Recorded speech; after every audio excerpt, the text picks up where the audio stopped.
If you are a B2B service-based business owner and you are looking to gain more clients, create more impact and more revenue in your business, tune in to Amplify Your Marketing Message with Campbell Rapin. Every week, we're going to take you through how to build an audience of buyers, mastering your marketing message, and making offers that convert consistently. We'll see you all on the inside.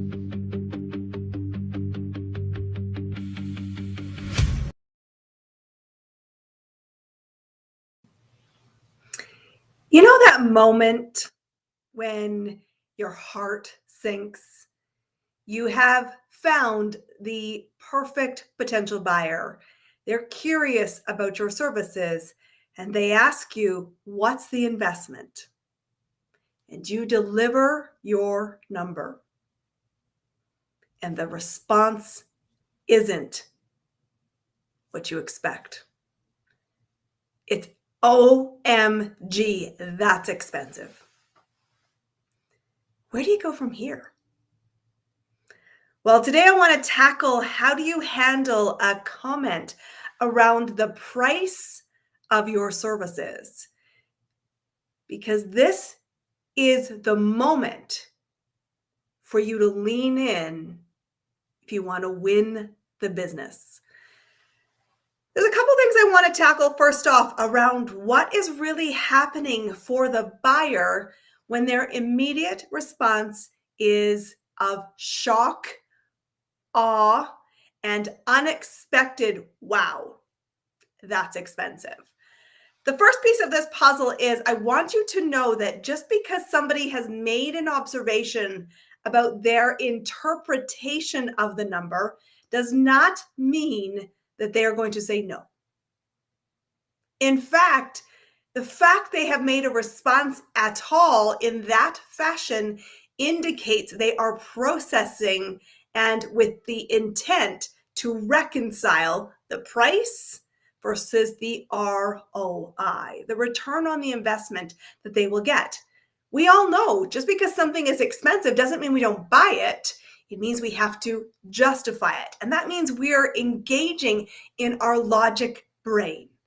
So before you race to reduce your price and before you run away and think, I've blown it, they're not who I thought they were, take a moment and recognize that that's expensive is just a simple statement around their expectation. It's a complaint. It's not necessarily an objection. So don't start objection solving. Let them sit with that expense and start thinking through, what does that mean? Because it is about the meaning of the investment in the eye of the buyer that will ultimately impact whether you get to yes or you don't. And so the first thing is recognize complaints and objections, two totally different things. The second thing that can often come up when someone says, wow, that's expensive, is a conversation that follows with this statement. Hands up if you ever heard this. It's not in our budget. Well, I would say no doubt, Sherlock. Budgets are one thing. Finding the money is an entirely different ballgame. And when someone says that it isn't in the budget, this is also not a time to run for the hills or think, crap, I've lost this opportunity and they're not who I thought they were. You need to recognize that budget is something that's set typically once a year. Most people, if we look at anyone in the economic world, does a really crap job of living to their budget. So many people live beyond their means. And it isn't about we only spend what we budget. We don't. So don't start interpreting this in a negative way. What it means is, yes, an acknowledgement. It's not in your budget. That does not mean it's not a smart investment. It doesn't mean that we don't need to problem solve finding the money. We need to make sure we can communicate the value so that finding the money makes sense even when it's not in the budget. But don't lose sight of the fact that just because it's not budgeted doesn't mean it won't be spent. And we all know that. I need you to hear that today. So what matters is if you say, great, I understand it's not in the budget. That's normal. Chances are when you built your budget, you didn't anticipate this opportunity or recognize that you needed the support you did and budgeted accordingly. So let's talk about how we solve for the money gap. Let's get into problem solving mode and talking about what would make this smart money decision and what can you readjust in your financial model, in your wallet, to afford this to get a bigger win than something else you might be spending money on. And that does mean that, yes, we might not be growing the money. We are reallocating the money. And this is true whether you are selling to a client who has a problem that they're solving, coming from a place of lack, looking for betterment, or whether you are selling on the aspirational side of the equation, which is this is a pure luxury item, but it's a bucket list item and it's an experience item. And of course, we might not have budgeted for that, but wow, wouldn't we make a great memory? Both sides have this same thing. It's not about what's budgeted, it's about what we use our resources for. So if you think about this idea where someone says, that's expensive, you go, yes. And how do you feel about that? What do you believe will be the benefit for this investment? What's the gain you will see? And what is it worth for you? We need to get to the meaning of it. And so it doesn't matter whether it is an observation that we're reconciling, we're figuring out how to problem solve, how do we fund this? What matters if you are in the place where you have made an offer to somebody, there's a deal to be had. Okay. People don't bumble into discussions about money unless there's a commitment there. A commitment to what? If you've been listening in our podcast, Amplify Your Message, you know this is a key piece of this. They're looking to reconcile their expectation and make a decision. And that's what they're doing. They're deciding, first and foremost, can I value this to the level or greater of the investment? Can I adjust and problem solve and make the commitment decision to prioritize this investment? And what will make it worth it? I want to walk you through an example of how this played out because I coached a client on this morning. They are learning the confidence to present an offer that's worth thousands of dollars. And they believe they've talked to somebody and identified that this potential buyer has a known problem.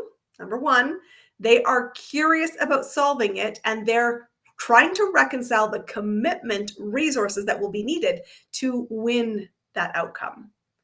And so there was a conversation about what's the gap?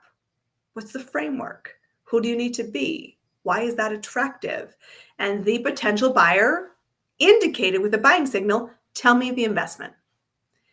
Note here the importance that it is led by the potential buyer. If you are volunteering pricing before somebody asks for it, you are wasting your breath. You need somebody to indicate the buying signal before money becomes an equation. And what I coached my client to say was when someone says, tell me the investment, is to pause before we state the number. Why do you want it? What would make this a smart money decision? What's the cost of the opportunity that you are foregoing by not solving this? And here's the kicker. Are you prepared to make a decision if I tell you the investment? Or are you purely exploring? Because how we respond would be different in each of those choices. So this person said, tell me the number. And I said, well, you want to do this pre-work before you state the number. And once you state the number, you say nothing. The number is the number. Your recommended solution is based on everything you've had context to, visibility to, and the knowledge information that the buyer has shared. And you're saying, this is my recommended path based on me being the expert with my lived experience, and my framework says this is the right path. And you want to hold that confidence and let them process. They might say, oh, that's expensive. You don't need to respond to that other than say yes, and that's the investment to get what you want. In your words, you told me it was important. Here's why. Here's what the gain is. Here's what the opportunity cost is. And tell me what you will do on the other side of the transformation, on the other side of the result. Isn't it worth that? And let them process. And they might say, oh, I need to find the budget, or I don't have the budget, or I need permission to spend my money. And they might go seek counsel from their spouse or their partner. You say, no problem. Let's understand what it is you are seeking to solve. Are you seeking permission, or are you seeking to educate? And how can I support you to communicate the value? Because guys, if the value of the result is not more than the investment, it's hard to close the gap and get to yes. You want to lean into the gap. You want to lean into the benefit. And when someone says, can you get this result on your own? The answer is always yes. People are always 99% of the time able to get to the solution on their own, but they don't, and they won't, because they're human and they're distracted, and we all suck at commitment and follow through. So when you recognize that, you can lead somebody to say this. Let's talk about the value gained. Let's talk about how long you've had this problem. And there are plenty of things that are hard in getting to the result. And you know, because you've stumbled, you've tried, and you have fallen short of the expectations. So this opportunity, the one I am presenting you, reduces the risk of failure again, of dissatisfaction, of falling short of potential. And so in this moment, yes, X dollar value is the investment, and it's worth it to get that result faster, with less complexity and guided support. Isn't that worth it for you? And if you do not communicate the value clearly and make it relatable in the eye of the beholder, the eye of the prospect, you won't get to yes. Money is almost never a true objection because money is abundant. It is renewable, and it can be created. So when people say there's a money objection on the table or a money comment on the table, what it means is that I need to be sold more the value if you want me to move towards yes. When people do bring money to the table, it is often a stall tactic. It means I'm still trying to regulate and reconcile and bring context to the gain versus the investment. And do I believe you're the right person? This is the right framework, and I will make the most of the investment. When I first started my own business journey, I was looking at a sizable investment in training. And it was a big check to write, $10,000. It really wasn't about the money, even though I was making it in my head a money objection. And my husband at the time, I don't think we were quite married. In fact, I think he was still a fiance to me. And he said, is this truly a money thing? Because if it's money, do you need some? Would you want me to loan it to you? And I said, truthfully, it's not a money problem.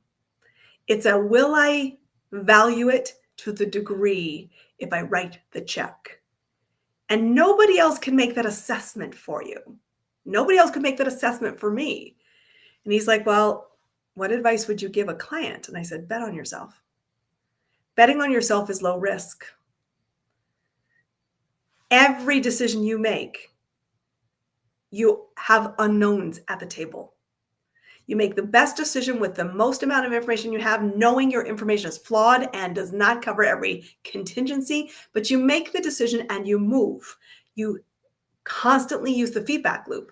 And so the decision to make and spend that money, I could thought, will this be the last $10,000 I ever have access to in my entire life? No, don't believe that. Try it for a second. It was, if I make this, I will have to do good for this. And I will have to follow through on myself so that I can sleep good knowing I made a good decision. It wasn't on the business that sold me's responsibility to do that. It was mine. And that is why money wasn't a true objection. Was it expensive? Yes. Was it worth it? In my own eyes, I wouldn't have asked for the number if I wasn't prepared to go there. And when I made the investment, I had to go, it wasn't in the budget, but I could find the money. I problem solved and I had to commit to making the ROI worth it. That's how you lead people through the conversation around money. Let's recap and bring it full circle because I want you to really get this today. Money is just a thing. It's just a tool. It's renewable. And when people come up with a response to money, recognize it's a response to money. It's not a roadblock. Unless you don't lead the conversation to help people process the context of value exchange where the value is higher than the investment. Can I reconcile that? Is this a smart money decision because it removes risk, it speeds results, and you're trustworthy? And once I make the decision, you want to be a partner to making it right. Both of you must show up to make that ROI, the seller and the buyer. And when you do, you move. And guys, movement is what it's all about. Your job as the business owner is to help people see opportunity. You present your recommendation, you lead and respond to tell me about the investment, and you remind people that a decision needs to be made. And when they make a decision, when they sit with that outcome, they'll have to reconcile the cost versus the benefit. They'll have to reconcile feeling hope that they're solving or the disappointment when they're owning the problem for a longer period of time. All outcomes are valid. Sales is about service. It is about offering. It is about commitment. And it is about being a part of a solution to your next buyer. So the next time you get stymied by, that's expensive, I want you to go back and listen to this episode, which means you should download and save this episode, because I will tell you, no matter what you're selling, there will be always a buyer who sees it as expensive, and there will always be a buyer who sees it as expensive and still invests. And everybody has a different level interpretation of what a dollar is worth, because it is worth something different to everybody, even though every dollar is equal from a flat perspective. Help people reconcile, get to yes, make confident decisions, and believe that you're a smart money choice. We'll see you on our next episode.